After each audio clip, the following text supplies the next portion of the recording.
Hey, Brad. Hey, Jax, did you record? I think so. All right, cool. Hey, so here's an introduction. This is the pilot episode for a podcast with an undetermined number of episodes. We have lots of things to say, and we think other people value sometimes what we have to say, but generally it's only us that benefits from it, and maybe a small group of people. And so we want to be able to create a medium that other people can get access to it. So we decided we'd put together what it took to actually start.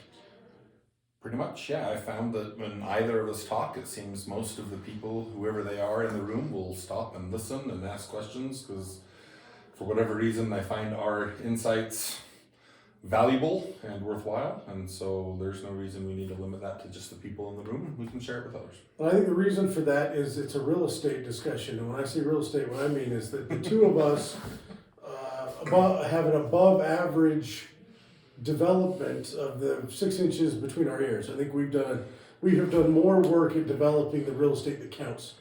And I think people, that resonates with them. I think they notice that. And some people certainly have specialties that they know better than us.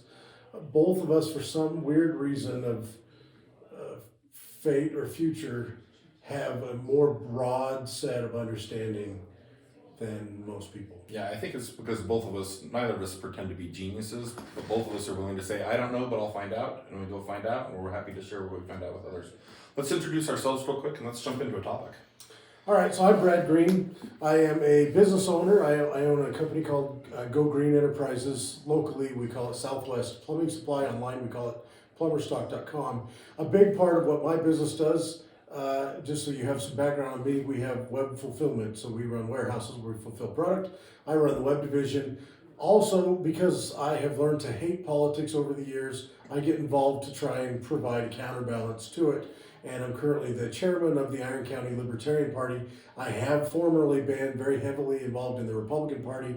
I think at the greatest magnitude of that, I was the chairman of the Audit Committee, a member of the State Central Committee, and a member of the Executive Committee.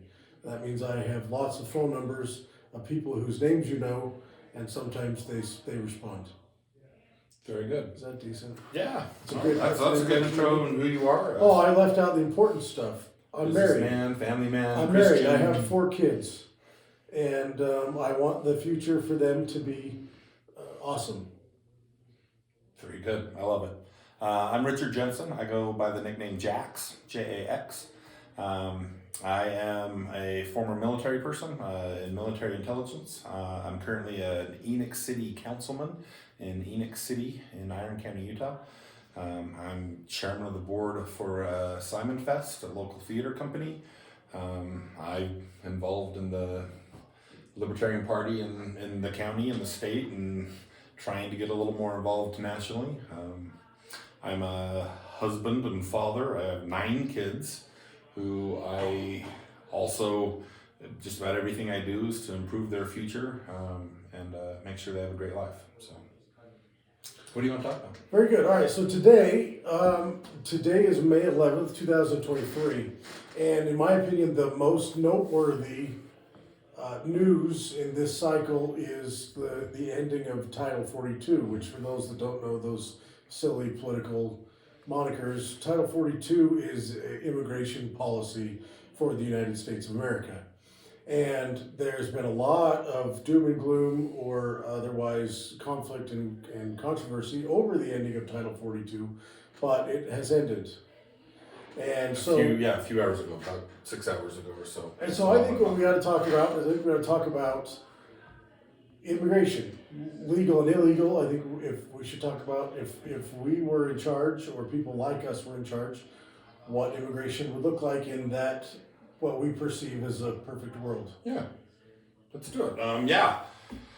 Obviously, every election cycle it pops up and is a big topic, and whether or not we're going to build a border wall, or whether or not we're going to use military, or the drugs pouring across the border, all these different types of items.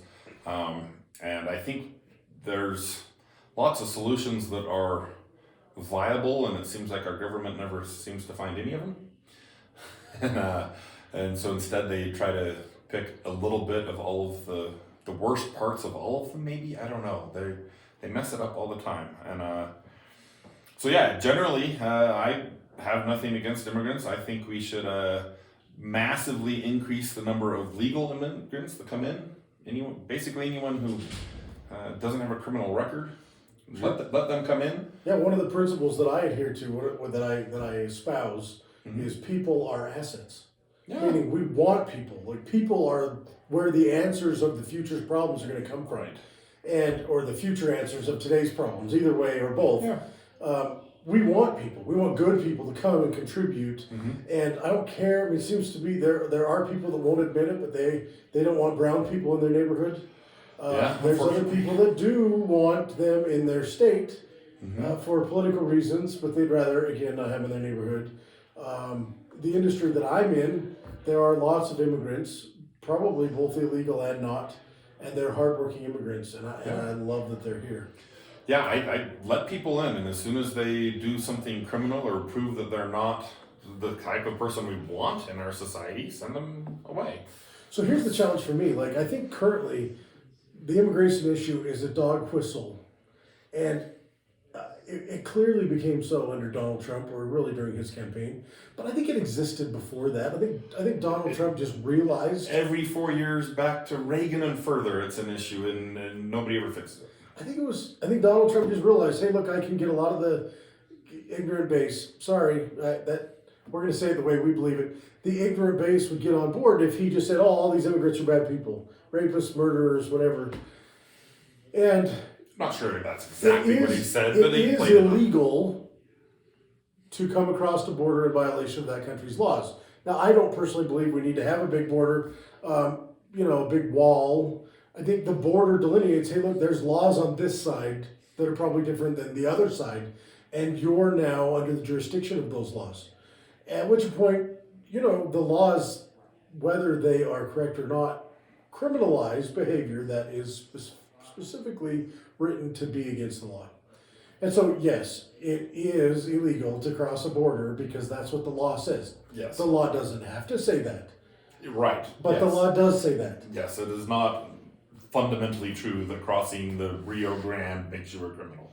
Nothing of the sort. I cross borders all the time. In fact, it's one of my favorite things to do. You're a big I love exploring the world. But I'm lucky. I'm American born. I have a U.S. passport. I'm white, which shouldn't matter, but for some reason it does, especially in the Philippines. They love white people. White privilege is real in the Philippines. Maybe it's real other places, but most unquestionably is real in the Philippines. And I'm wealthy. Now, I'm not rich, but I have enough for my needs.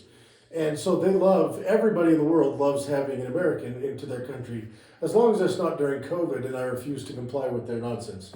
Yeah. Because I fight against nonsense. Right, so you and I can cross borders all the time, but because we have money, we pay a fee, it's legal for us. Poor people shouldn't be penalized just for being poor. Right, so that takes me to the next thing. There's several things that I see with the reason our leaders, our government representatives, are criminalizing border crossing. The drug trade. Absolutely. Certainly, both sides have general disagreement on the drug trade. And I maybe in the future we talk about the whole drug war in general. I tend to think that the heavy weaponization of the police state against drugs has actually made it so that only those that are willing to be the most violent can win in that marketplace. The problem underlying the drug war is that people want the drugs. There's a market for it. There's demand for it. Yeah. And so there's going to be somebody filling that demand. Now it's a black market, and only the most violent people can win in that game because it's a black market, because the police have already declared that they're going to use violence every chance they get. And so now only the most violent cartels can win. So essentially the war on drugs, Milton Friedman taught me this in a video, not personally. He said that the basic premise of the war on drugs is to help the big cartels. Maybe not the premise, but the result, the pragmatic. Yeah, the up-and-comers were able to squash easily, and so we eliminate their competition for them, and all the big cartels can thrive. Yeah. That's right. So the drug war is a reason why they say the borders need to be sealed up tighter. And my argument is the drug war is the reason why there's so much power, so many powerful people able to push people over the border. That's why there's money behind that migration, is because the war on drugs has made it very lucrative for those that are willing to stomp out their competition. Right. So the other thing, there's a two-factor thing, and both sides make fun of each other. So the drugs is one, and the second one is split into two. The second one is split into two. Yes. And here's the second one that I see. And again, the Democrats and Republicans. Is this going to be they're taking my jobs, they're taking my welfare? Yeah, they like slap each other. The Republicans are like, they're just coming here to get on welfare, and so then they're like, okay, that's a welfare problem. In my opinion, that whole thing goes away if we actually get to where people have to earn their own way, and welfare becomes a charity thing that's actually accountable, because that charity has to be able to justify the donations. Mm-hmm. Government steals it at the point of gun, and so they give it out willy-nilly, and there's do welfare that fraud through everywhere. churches and Salvation Army, whatever, pick your Right, so that's the one. Yeah. But then the other side, and this one comes from both Republicans and Democrats, they're going to come in here and take our jobs. They're going to come and they're going to work cheaper than us. And I'm like, hold on a minute. They can either work a job or they can be on welfare. Now, there's a third possible option, identity theft. They work under the table and then they get welfare. Well, so that's the other you thing. can do both. By them being here illegally, they can't register. So That's under still a the problem with table the is the welfare only thing. So it's still a welfare state problem. Yeah. But you can't have both. And it's funny because I hear Democrats all the time telling Republicans, well, you say that it's a welfare problem, but then you say they're going to take our jobs, and you can't have both. Theoretically, you can, but I agree on premise it doesn't make that much sense. I value labor, and I think it costs a lot of money to live here. It costs far less money to live lots of other places. Even in Jax's revered Missouri, there's an expense to living there. There is. In the Philippines, it's much cheaper to live. Mm-hmm. In India, generally, it's much cheaper. Yeah, Thailand especially. There's a lot A of lot of the labor expatriates laws there. in the U.S. make it more expensive. A lot of the taxes make it more expensive. There's a lot of things that make it more expensive. Yeah.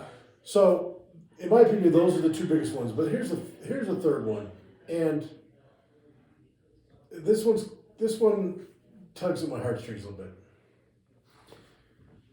Life sucks in a lot of places in the world. It's hard. Always has been. You and I live one of the few lives in history that life is not hard. It's difficult. It sucks. You have to struggle all the time. And that still exists lots of places. Yeah. Tyrants, conquerors, emperors, kings, pharaohs would have killed hundreds of thousands of people to live the life we live. To be able to walk into a modern supermarket and pick the food you get to eat like that. Hey, within a couple hours, I can put you pick an ocean, and you can travel from one to the other. Yeah. Yeah. We live better than kings 100 years ago. We live amazing lives. And realistically, technology, people are assets. All property value comes from human life value. Those two principles have created technological advancements that do benefit people around the globe. Although oftentimes that's retarded to some extent by political whims. You get to some of these areas in Africa where you have a warlord leading the country, and they don't allow cell phone communications because they don't want their people to be able to organize against them, things like that. Yeah. So, regardless, life sucks in a lot of places, and there's an easier opportunity in a place where at least the expectation is that you have rights, and there's certain things government is not allowed to do. And realistically, the Constitution of the United States, despite how horribly it has been trampled, still provides an element of defense. It is still a fairly effective shield when compared to the rest of the world. And as a result, because of that structure, which is unique in history, the quality of life here is more easily attained. The likelihood of opportunity is more level than ever before in history.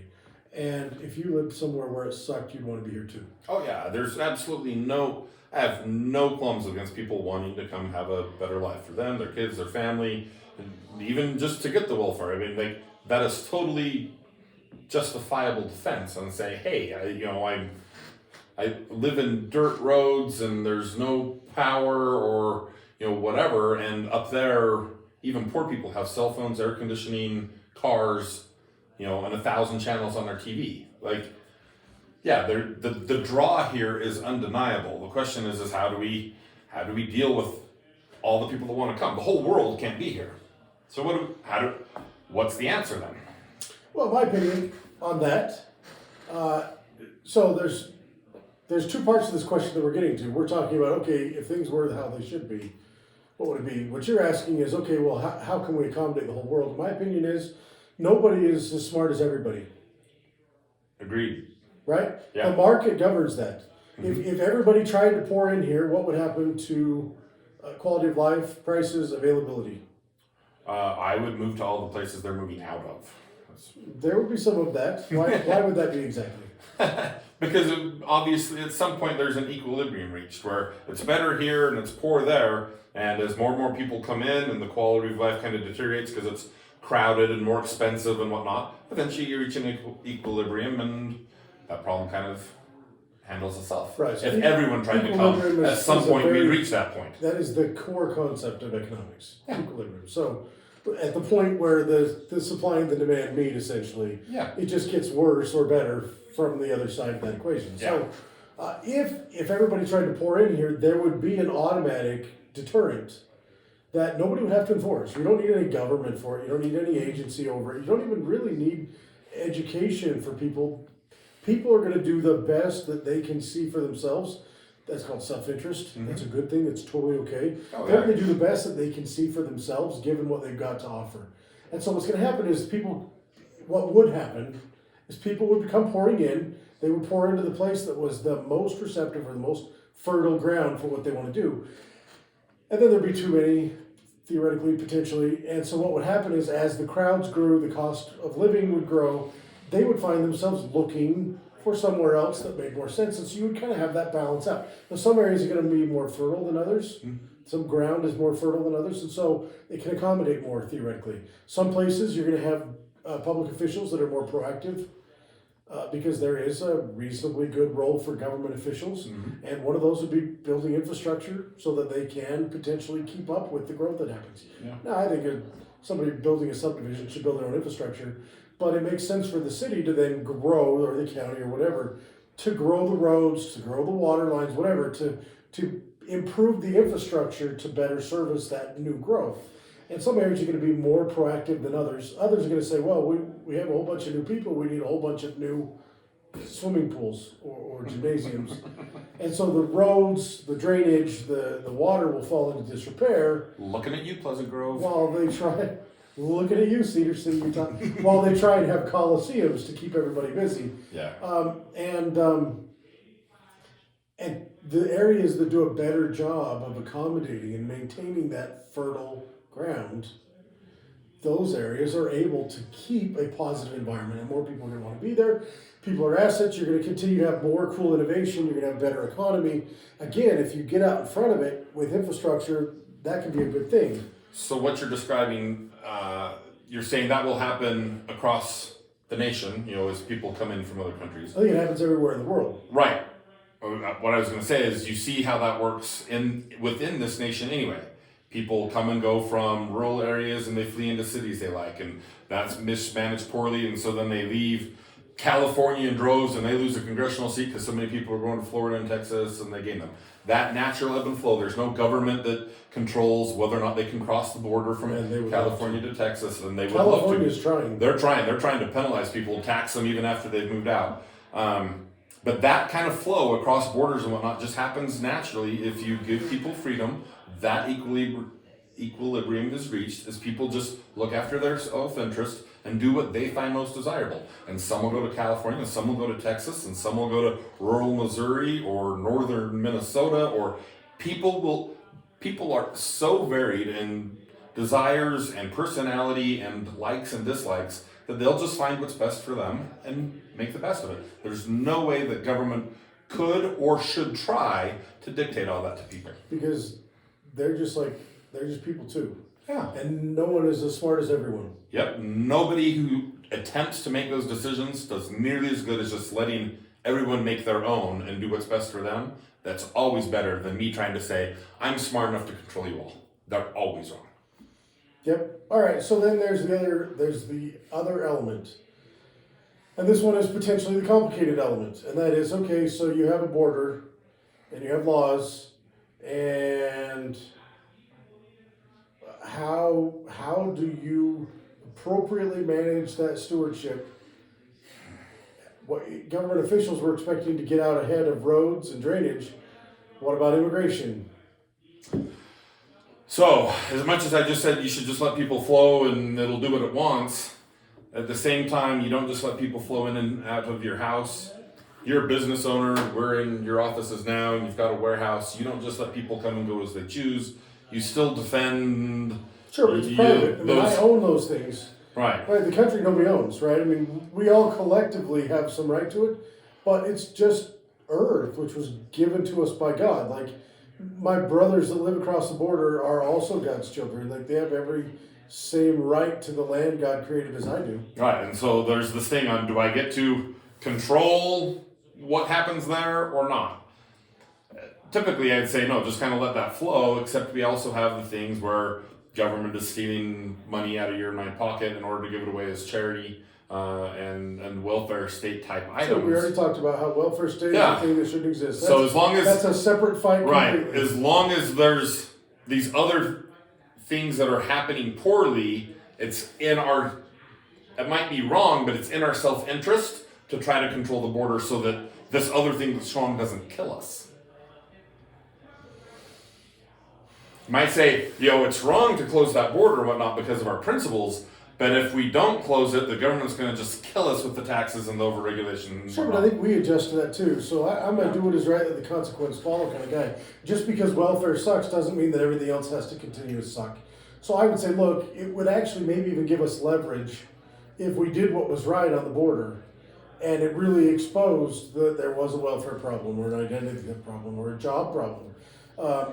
And we could then fix those things. We could say, look, maybe you ought to work for your own money. Maybe we need stronger charities so the people that actually have disabilities or incapabilities, incapacitations, I'm not sure what the right word is for that, could actually still survive. I mean, our humanity can take care of that and would if government didn't claim it was going to do it and do a piss poor job of it. So for me, I say, okay, look, we have these borders. The borders need to be clear so that they know they're crossing over into a new set of laws. Mm-hmm. And those laws are going to govern them. But then what? So I find myself saying, okay, well, what about invading armies? So we say, what, you can't drive a tank across the border? You can't bring in an AK-47 across the border? Like, because I'm totally okay with somebody bringing an AK-47 across the border. If you want to have an M16... I think you and I should be allowed to have tanks if I have the resources to have my own F-16. So make a rule that says you can't drive a tank across the border. The question then becomes, okay, well, we can't allow some foreign government to send troops over the border. But how do you tell the difference between what a troop is and what is a bunch of Afghan that's the difficulty, because Taliban? Was it 3 weeks ago, they found out that the CCP, the Communist Chinese Party, was running police stations in New York City, where they had party members loyal to China were enforcing Chinese law within American boundaries. So is there some way to prevent that is not restrictive on the people who aren't doing it, right? Or do you just wait until you discover it and then squash it? That's the question. So here's my thing is I think borders absolutely are necessary. They need to be distinct lines, everyone knows where they are, and I think they need to be defended fiercely. Like, I think the role of the military is defend them. So I'd actually use them to defend the borders, to stop illegal immigration. But there's going to be almost no illegal immigration, because almost everyone can come legally in my mind. Sure, but then is it papers, please, at the borders for legal immigration? Yeah, maybe. There's got to be some process to make sure you're not a criminal coming from somewhere, right? You're not coming under orders of one of the cartels, or you're not coming to enforce Chinese law.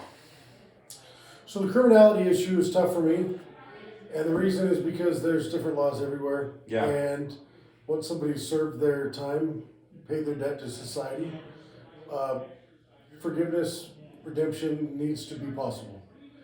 I don't think somebody has to stay in somewhere that sucks because 20 years ago they did something that Right, that area said was but you're wrong. not distinguishing between the person who went to jail and served their time and got out versus the one who's on the run. Sure, but to figure out who's on the run, you almost, I mean, you think about what it takes. You would need a worldwide government of Think about the time unbelievable it takes intelligence. for a background check, Yeah. right? I mean, I've had background checks done. I do background checks on employees. You think about the time it takes. I don't want somebody standing at the border. I don't want to have to set up a whole bunch of Hiltons at the border to put somebody up in a reasonable. Why would we have to do that? If they want to stand there and sleep on the ground, that's their choice.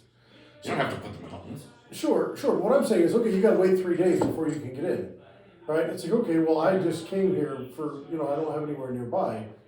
Like, what do? They're like, do you have That's to the call? responsibility. Do you have to call and make an appointment to cross the border?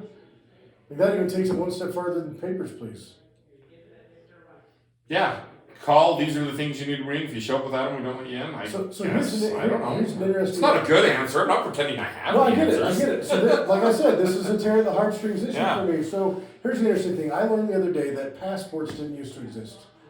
Yeah, they used to. The passports were a response to political turmoil during World War II. Mm-hmm. What was happening was when people would go to a country not knowing that just being their nationality in that country was a threat to their survival. And so the United States my understanding, was the first to create a passport, but it wasn't designed like the Nazi passports were. No. The United States said, okay, well, here's your passport. You tell us what countries, what nation states you're planning on going to, and we can tell you whether or not your It's safe to nationality go there. and your ethnicity is going to be safe in that place. Yeah. And so it was more government helping people get things done. It was service oriented. And But it's still kind of that way in North America, going back and forth to Canada, back and forth to Mexico. At least when I was young, it was not strictly enforced, have to have your passport kind of stuff. And so the idea of always having to have one when you travel is really just becoming more restrictive as we I think you age. do still have to have it. I mean, I went to Mexico recently, and we had to give our passports up for that. I didn't It have used my to first be- passport until I was married with kids, It and I used to went to be Mexico driver's with that license. one. When I went into Canada, driver's license was good enough.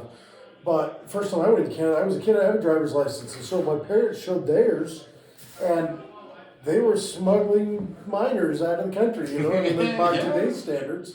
Yeah. Like you go to get on a cruise ship, even if you're leaving out of Miami and coming back to Miami, you have to have either a passport or an original birth certificate for adults or minors, which that seems almost like a security theater. Yeah. You think about a birth certificate for an adult, like anyway. I've always laughed about that. I have to prove to you I was born. Here I am. I was born. How do you think I got here? You're born in the USA. That's the whole point. Is I'm a citizen. Dumb. So I find myself going, okay, government's rules are enforced at the point of a gun. And I don't understand, nor do I expect anyone to understand the circumstance of all people in the world. And I expect that when someone does wrong and harms somebody, the government should be empowered to stop that person from doing that. Yeah. Maybe not preemptively unless it's clear. If it is imminent, they can stop them. Yeah, if they say I'm gonna drive over to so and so's house and shoot them, yeah, you try to stop. There's some But, due process there. Yeah. So other than that, I don't think that the government has a moral role to intervene. And so I find myself back in the 20s and 30s, John Wayne days, ride your horse across the border. 20s and 30s is a little before John Wayne. Well, I know, but he was portraying the 20s and 30s. Yeah, in the okay, I shows, get right? you. Yeah. You can all go. You guys can all go to hell, and I'll go to Texas, right? Like, Right. so you just ride across the border. There was no checkpoint. There was no passports. But if you did something wrong, the heavy weight of government was there to stop you. And what's interesting is we actually have the technology now to do that more today than they did then. Because then you could rob a bank in a little town in Texas and disappear to Wyoming, and they never find you. Nobody there has ever seen you. They didn't have the technology to actually protect themselves. Now we could go back to that 20s, 30s, unless you hurt somebody, we don't care. But now we have the ability to, through cameras and DNA and fingerprints and all that stuff, we could actually do a good job of tracking people down and finding them much better than they did then. So it'd actually be safer today to go back to that free government style you're describing than it was to even have it then. And they had it then, and it's slightly dangerous and bad things happen. There are nefarious people who do want to cause harm and do malevolent things. It's, for whatever reason, people today are unwilling to accept the risk that life is dangerous, and so they try to protect themselves at all costs. And that's what you're explaining to me. You know, the Border Patrol doesn't have to try to protect you from that person. As soon as he does something wrong, we go get him, and we protect you from him after the fact. So then the question becomes, okay, what about an invading force? What about a foreign military? And there clearly are invasions that are easily to identify. Mm-hmm. You know, military, machinery, equipment, Uniforms. massive hordes, uniforms. Could you have a swarm invasion? Yes. Guerrilla warfare, yeah. And I think that there would be a significant amount of fear of that if you were to have my style of open borders with strict enforcement of laws. And so for me, in those instances, you can do a significant amount of prevention through reporting. Mm-hmm. Like you'd be like, look, I had this many of this nationality of people.